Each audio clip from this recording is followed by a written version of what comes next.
Tangis histeris sambut jenazah Aulia Belinda korban kebakaran Glodok Plaza di Toraja.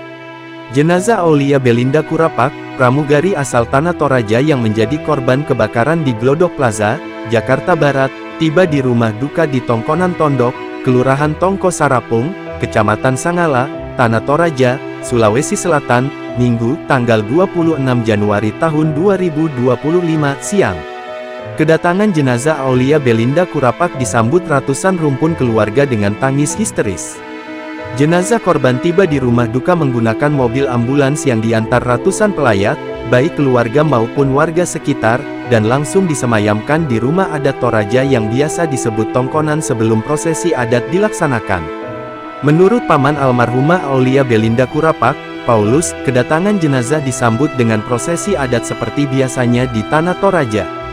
Jadi hari ini prosesi sudah berlangsung, dan sekitar pukul 13 WITA berlangsung prosesi ibadah setelah itu dilakukan pemakaman, kata Paulus saat dikonfirmasi, Minggu, tanggal 26 Januari tahun 2025. Prosesi dipimpin kepala kampung dan tokoh adat setempat. Prosesi pemakaman almarhumah Aulia Belinda Kurapak dilaksanakan di lokasi Tongkonan sebagai salah satu simbol penghormatan rumpun keluarga kepada arwah almarhumah. Ini sudah prosesinya, nantinya tokoh adat akan menyembelih kerbau sebagai salah satu hewan yang dipercaya suku Toraja sebagai sonda malik atau ganti rasa kasih sayang terhadap korban, ucap Paulus.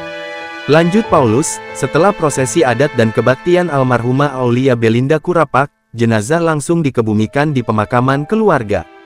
Aulia, 28 tahun, adalah salah satu dari 14 korban yang tewas dalam kebakaran Glodok Plaza pada tanggal 15 Januari tahun 2025.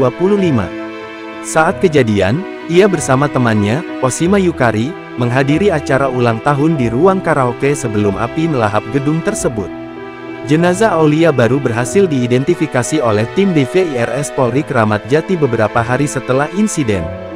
Jenazah Aulia sebelumnya disemayamkan di Makassar dan diberangkatkan ke Toraja pada Sabtu tanggal 25 Januari tahun 2025, malam WITA.